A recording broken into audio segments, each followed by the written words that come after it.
Hello everyone, welcome to మా అమ్మ వంట మధురం. మొన్న పప్పు చేయగా మిగిలిపోయిన దోసకాయ తోటి ఈరోజు దోసకాయ పచ్చడి చేస్తున్నానండి. ఈ సగం ముక్క మాత్రమే మిగిలింది, అందుకే దాంతో కూడా 2 టొమాటోలు కూడా యాడ్ చేసి చేస్తున్నాను పచ్చడి. మధ్యలో గింజలు చేదుగా ఉన్నాయని తీసేసానండి. ఆ సగం దోసకాయలో కూడా ఇంకో పావంతు దోసకాయ తీసి పక్కన పెట్టుకున్నాను అనమాట. ముందుగా స్టవ్ మీద ప్యాన్ పెట్టుకొని దానిలో కొంచెం ఆయిల్ వేసుకొని పచ్చిమిరకాయలు వేస్తున్నాను. 1 స్పూన్ జీలకర్ర కూడా వేసుకొని బాగా వేయించుకోవాలి. అదే మా అత్తయ్య అయితే దోసకాయ పచ్చడిలో ఒక వంకాయ కూడా వేస్తుంది, చాలా బాగుంటుంది టేస్ట్. వేగుతున్న మిరపకాయలు కొంచెం చింతపండు వేసి తీసేసానండి పక్కకి. తర్వాత టొమాటో ముక్కలు వేసేసుకోవాలి. టొమాటోలు వేగాల్సిన పని లేదు, మెత్తబడితే సరిపోతుంది.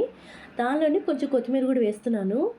కొత్తిమీర టొమాటో ఫ్లేవర్ బాగుంటుంది కదా, ఇక మూత పెట్టేసుకుంటే దానిపైన చేసుకుంటుంది. ఇందాక దోసకాయలో పావు అంత తీసానని చెప్పాను కదా, అది ఇలా సన్నగా తరుక్కోవాలి. ఇవి మిక్సీ పట్టడానికి కాదండోయ్, వీటిని ఏం చేయాలో లాస్ట్కి చెప్తానండి. టొమాటో మగ్గిపోయింది. ఇది కొంచెం చల్లారిపోయిన తర్వాత ఒక మిక్సీ జార్లోకి పచ్చిమిరకాయలు, జీలకర్ర, బద్దలుగా కట్ చేసుకున్న దోసకాయ ముక్కలు, పచ్చిమిరండి, ఆ తర్వాత ఉడికిన టొమాటోలు, ఇప్పుడు 3 నుంచి 4 వరకు వెల్లుల్లిపాయ రెబ్బలు. అంతే. వాము ఉప్పు లేకపోతే ఇంకేమైనా ఉందా?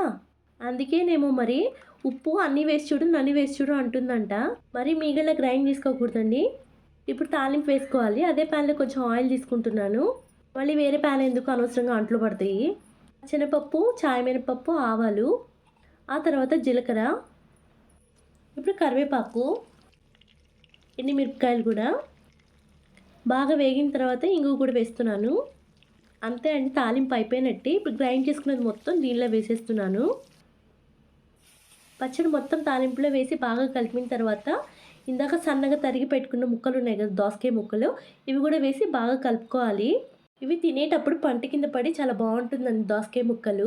అంతేనండి, స్టవ్ ఆఫ్ చేసుకోవడమే. ఇంకా వేడన్నంలో నెయ్యి వేసుకొని తినేయడమే.